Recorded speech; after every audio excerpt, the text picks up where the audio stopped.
Good morning. Good morning. Back at you. Wow. It's so good to be back. Good morning. Good morning. Happy Sunday. And good morning to our friends joining us online, wherever you might be in time and space. We're really glad that you're here. Today is Sunday, the 1st of June, 2025. Our opening prayer this morning is offered by the mind and heart of Thich Nhat Hanh, which I find to be especially on point for today's message. So if you'll join me in this reflective prayer. In gratitude, I bow to all generations of ancestors in my spiritual family. I see in myself my teachers, the ones who show me the way of love and understanding, the way to breathe, to smile, to forgive, and to live deeply in the present moment. I see the Buddha and Christ and the patriarchs and matriarchs as my teachers and also as my spiritual ancestors. I open my heart and my body to receive the energy of understanding, loving kindness, and protection from the awakened ones, their teachings, and the community of practice of many generations. I vow to practice to transform the suffering in myself and in the world, and to transmit their energy to future generations of practitioners. And so it is. I'd like to invite Reverend Jim to the lectern for today's message.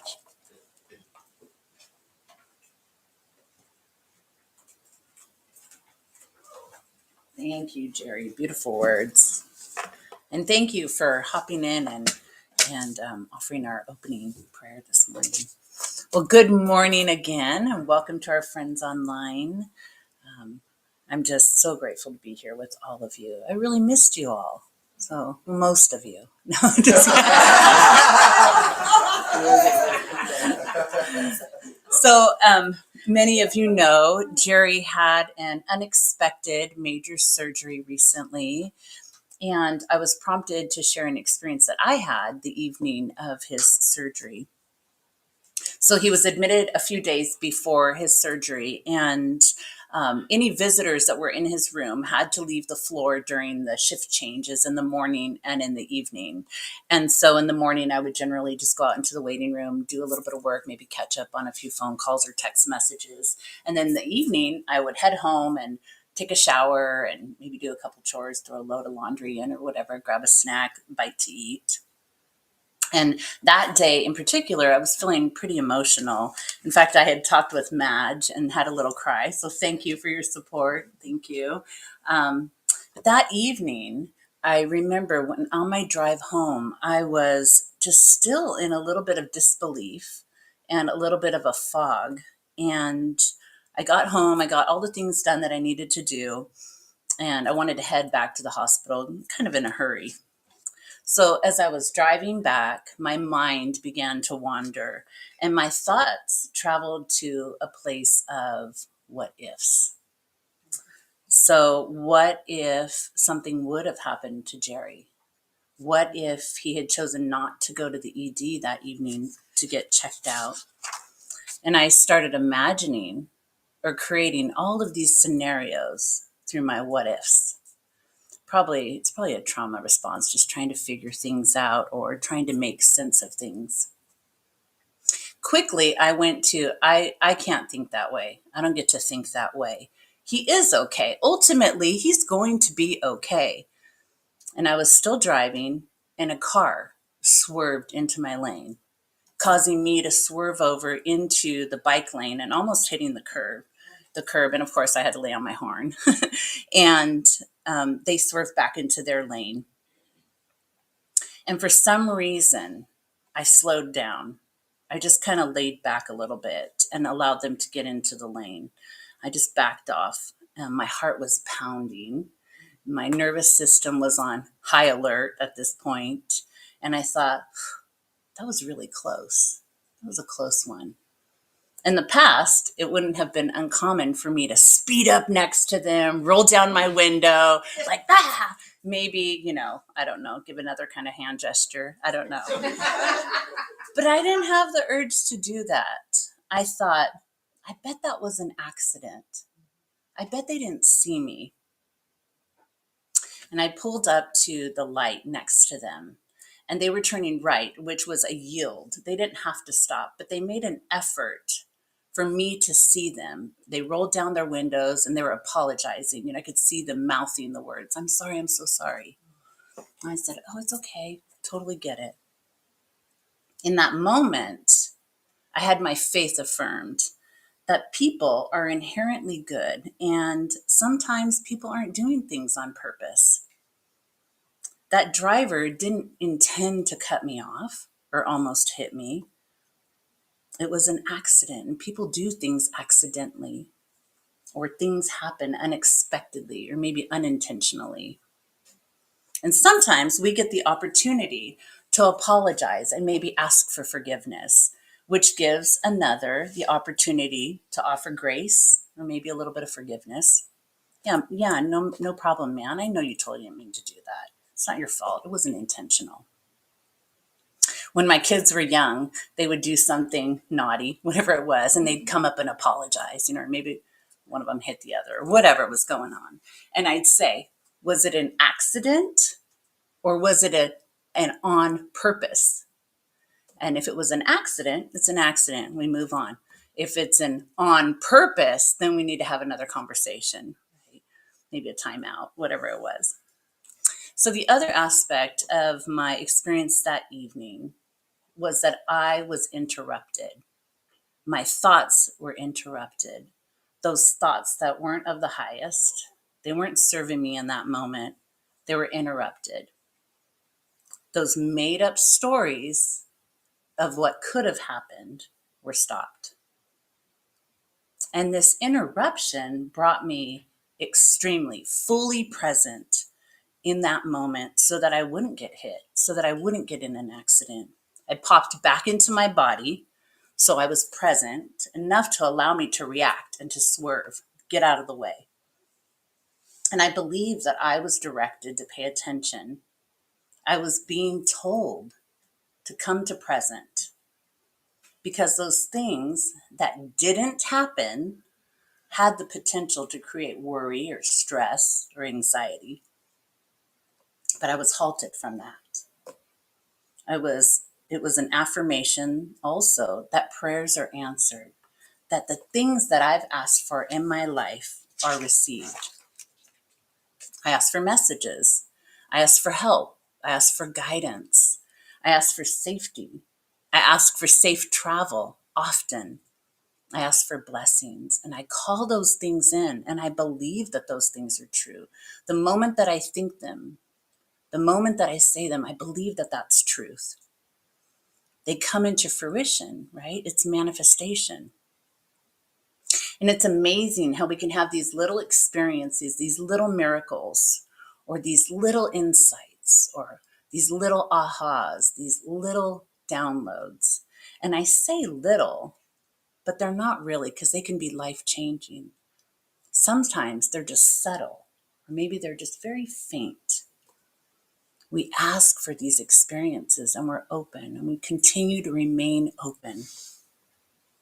And here I was just floating around, not paying attention on my way back to the hospital, 8:30, 9 o'clock at night. I was paying very little attention to my physical or to the physical world, and a prayer was answered. I asked for it, and I received it in the exact moment that I needed it. It saved me from potentially getting hurt or the other driver getting hurt. It saved damage to either of our vehicles. It saved us time. It saved us money. And that other driver's awareness to swerve back into their lane, they were guided, just like I was guided. And I bet they were thanking their guardians too. They were probably thanking God that they didn't get in an accident. And I failed to mention when I pulled up next to them so that they were apologizing, they had prayer hands up. I'm so sorry. I'm sorry. What a beautiful reminder to me that prayers are answered.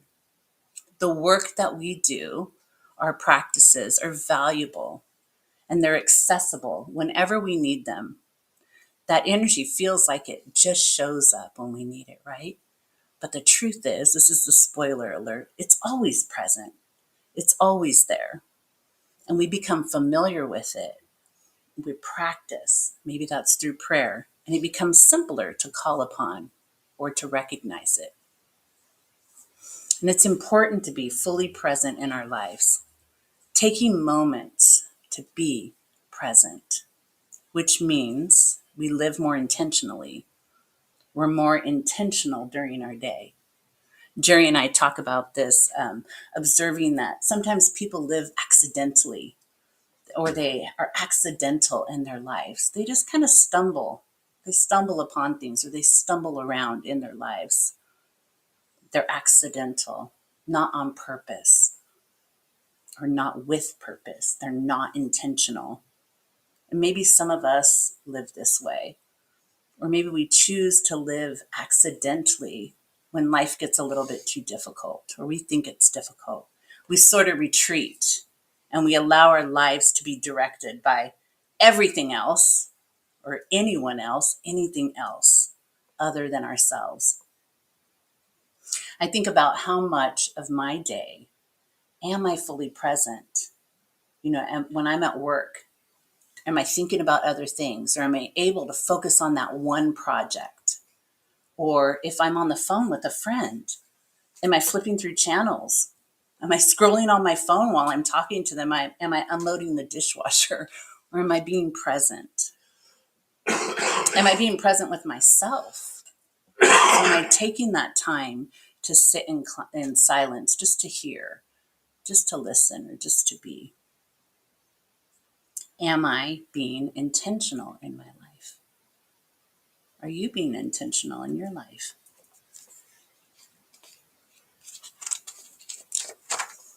And this doesn't mean that we have to plan everything being rigid, having a plan for every moment of our day. Every moment doesn't have to be organized or calculated. To be intentional, we act with purpose or with clear direction. We make deliberate choices. We're deliberate. We live according to our beliefs, our own beliefs and our aspirations. We bring attention to those things that are important to us. We bring commitment and focus to those things. When we're living intentionally, we're making decisions based on what we value in our own lives and what we want to achieve. We're actively directing our lives towards whatever outcome, those desired outcomes, making those choices and setting goals. Living intentionally helps us to be present or more present. It reminds us to switch off or switch out of that autopilot mode that many of us get into and really truly engage in our own lives. Here at the Home Spiritual Center, we talk a lot about the power of our words, right? And the power of our thoughts. Many of us practicing really being intentional with our words, the things that we say, and the way that we express it, what we write, and what we say to ourselves. I don't know about you guys, but I haven't quite mastered that. I'm still a little bit tough on myself sometimes, and I have to correct the way or what I say to myself. We practice being intentional with our thoughts, knowing that thoughts become things, and we work on not letting our thoughts run all over the place, like my experience, making up stories of things that didn't happen or things that won't happen. So how do we know when we're not being present or intentional? Maybe we're forgetful. Do we almost crash our car or get in an accident?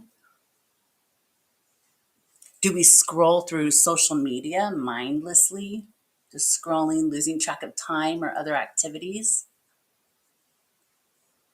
Are our minds so busy with noise that there's a million neurons firing at once? Do we have too much on our plates, causing us worry or stress or anxiety? Is our body letting us know that we're not present? Is it signaling that something's going on mentally? As we reflect on these questions, we have the opportunity to make adjustments in our lives. or to bring awareness to some areas of our lives. And we don't need to judge. We don't need to go down that road of all the things that we aren't doing.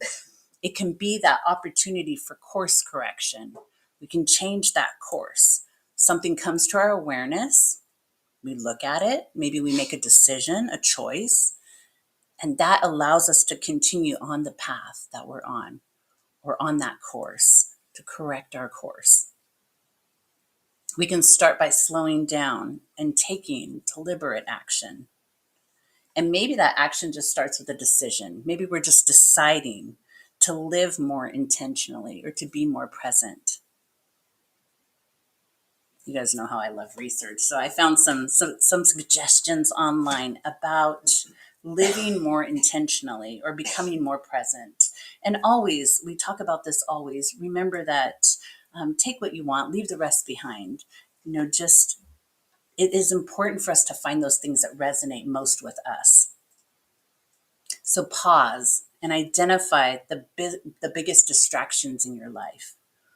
So whatever is keeping you distracted, and maybe limit those things, or maybe even get rid of them completely if that's possible. Not letting those distractions, whatever they are, pull you away from your goals or your dreams or your intentions or your values. Social media can do that for a lot of us. It pulls us away from those things, right? Creates a lot of noise for us, a lot of comparison, creates a distractions.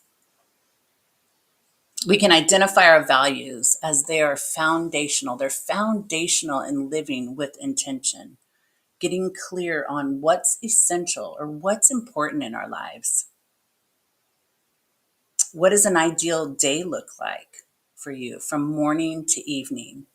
What things or activities bring you contentment or joy or meaning? What do you wish you had more of? What do you wish you had less of? What upsets you? What inspires you? When we know what's important to us, when we know what's essential in our lives, that's when we can make the best choices for ourselves every single day, even when it feels small. Maybe being present starts with a morning routine. Maybe that's intention setting or prayer or meditation, gratitude, yoga. I saw a suggestion and it said, before you start your day, before you even get out of bed, just place your hands on your heart and set an intention for the day, whatever that is, before you even get out of bed. We don't need to completely change our whole lives to do this. We don't have to start over. We can be intentional with things that we're already doing in our lives.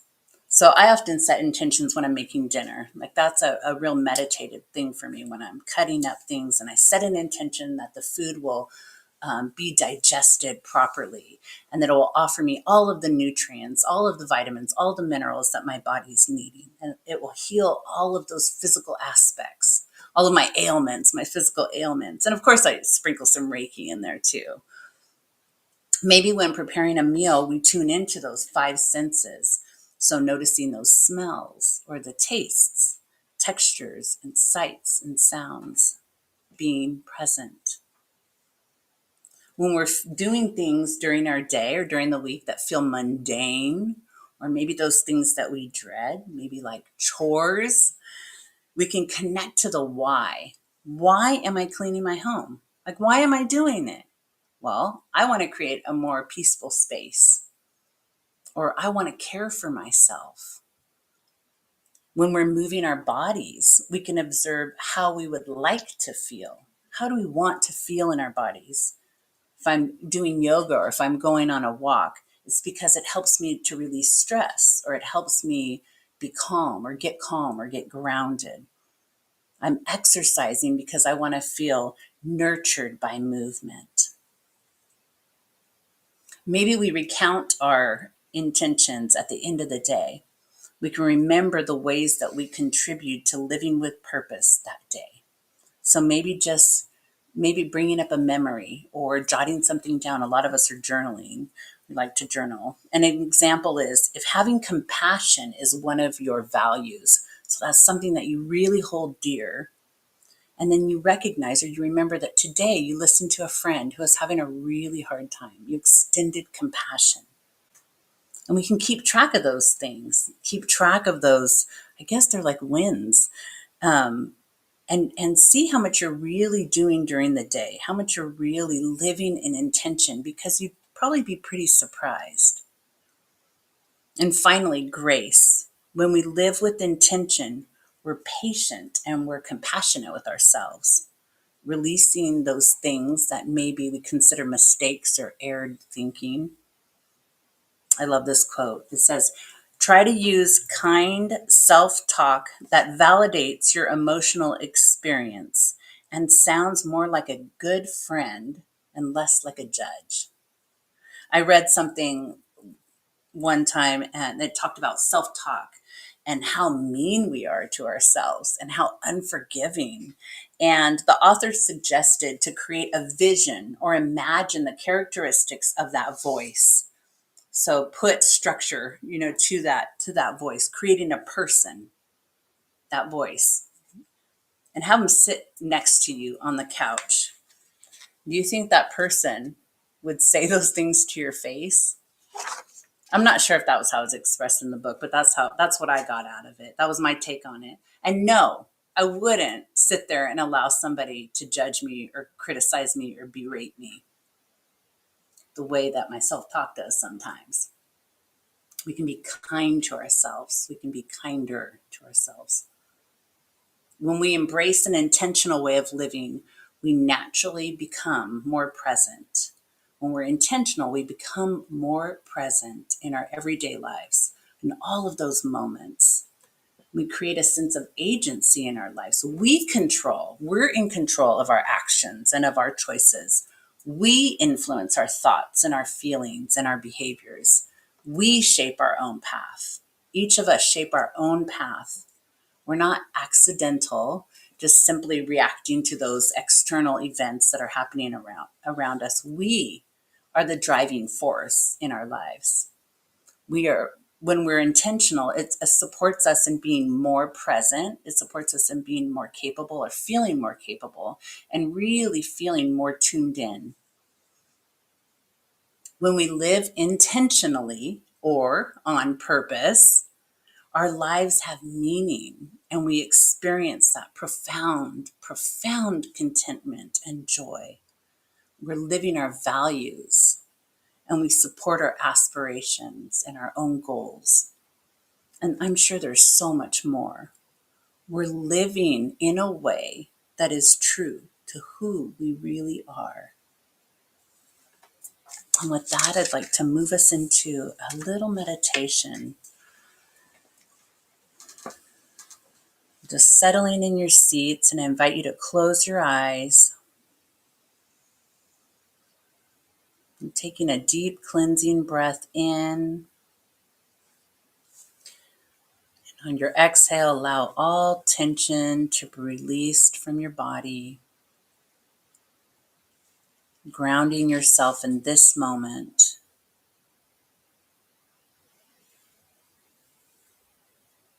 Just bring your attention to your body, noticing how it feels.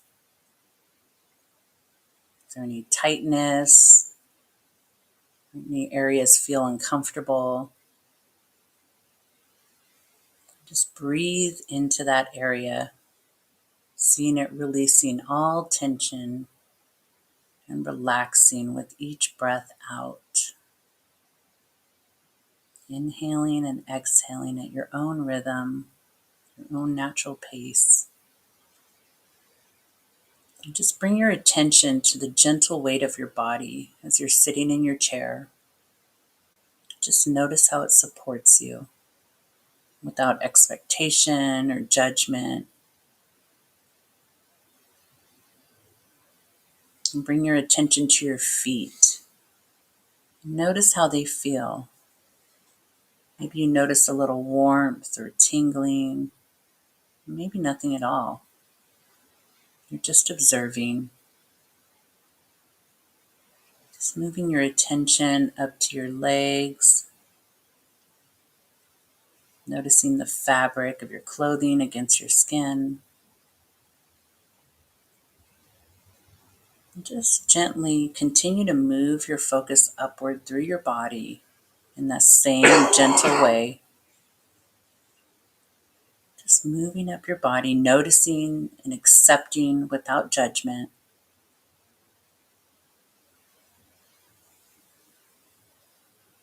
Breathing.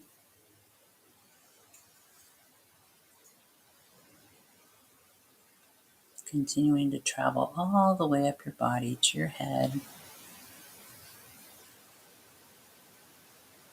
Anything you notice is perfect. Just observe without judgment.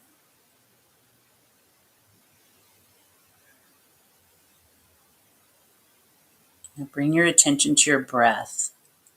Observing your breath. Maybe it's quick and shallow.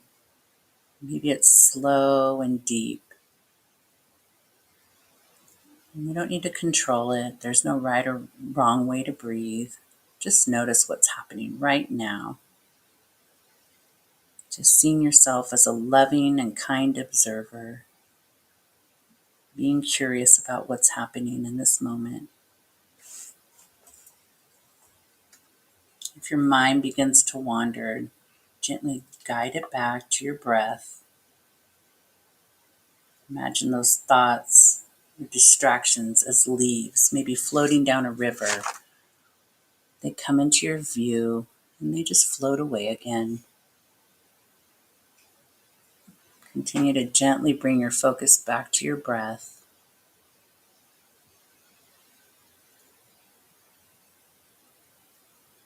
We're moving into cultivating an inner sense of peace and presence. Just bring your awareness to your heart center. You see a soft, glowing light emanating or radiating from that space right at the center of your chest. With each breath out, see this light radiating peace and warmth throughout your body. This light is your mindfulness, your presence growing stronger with each breath.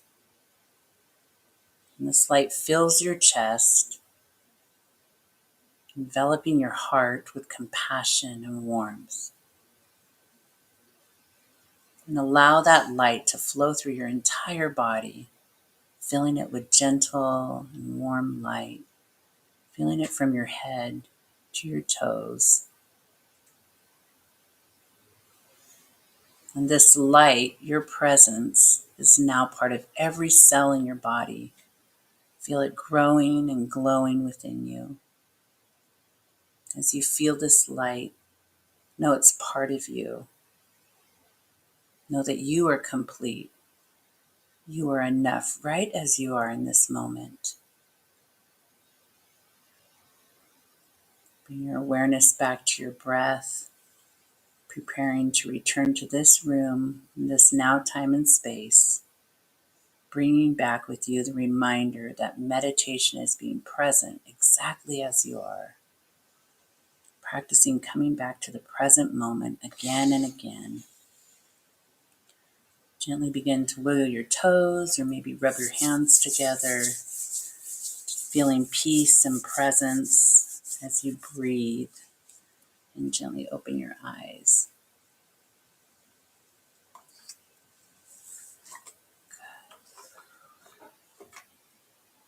Wonderful.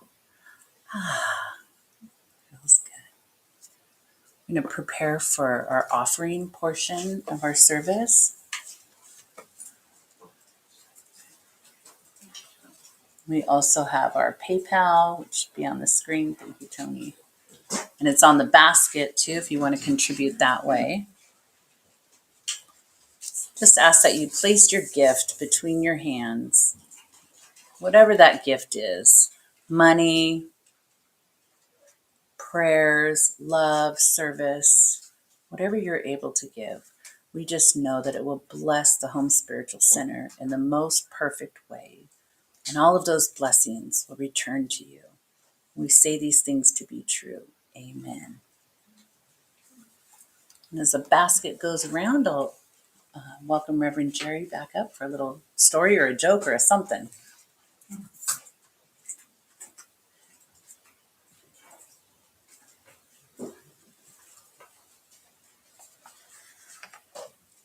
Well, that, pardon me, that meditation was absolutely inspired. Thank you. That was really wonderful.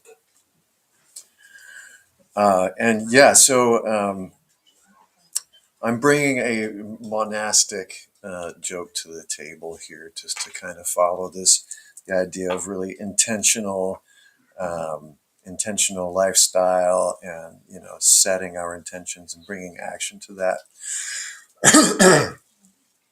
And so it begins like this: a man joins a Tibetan monastery and takes a vow of silence, but is allowed 2 words each year.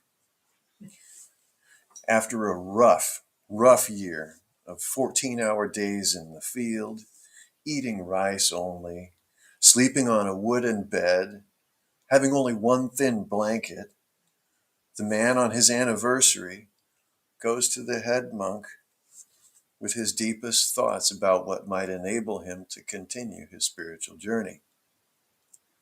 And to the head monk he says simply, "More blankets." Another year passes, much the same as the first, in toil and great reward, of course. And on his anniversary, the man continues pondering for himself what would allow him to continue this beautiful journey of his. And so he came to these 2 words on his anniversary: more food. A year later, the man finds that he's just completely drained by the long work days. And so he calls the head monk on his anniversary, and he uses his 2 words to say, "I'm leaving." And the head monk says back to him, "Good, you've done nothing but complain for the last 3 years."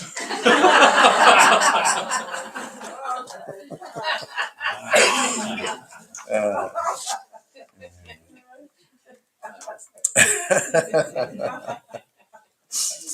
that's a fun one. Okay, so our closing prayer for this day today. Spirit, Creator, may we live intentionally, with awareness in our actions and their impact on ourselves and on others. May our thoughts be clear. May our actions be guided by compassion, wisdom, and kindness. May we cultivate mindfulness in each moment, recognizing the interconnectedness of all beings. May we be free from unnecessary attachments and desires, and may we find joy in contributing to the well-being of others and the world. May we be a source of positive energy, a beacon of light and peace in this world, and may we do so freely and without attachment to outcome or expectations of any kind of return. May we rest unease and release anxiety to the winds, knowing that in this moment, everything is exactly as it should be. And so it is. And to our friends online on YouTube and Facebook, this ends our program for today, Sunday, June 1st, 2025. Thank you so much. Namaste, friends. We'll see you next time.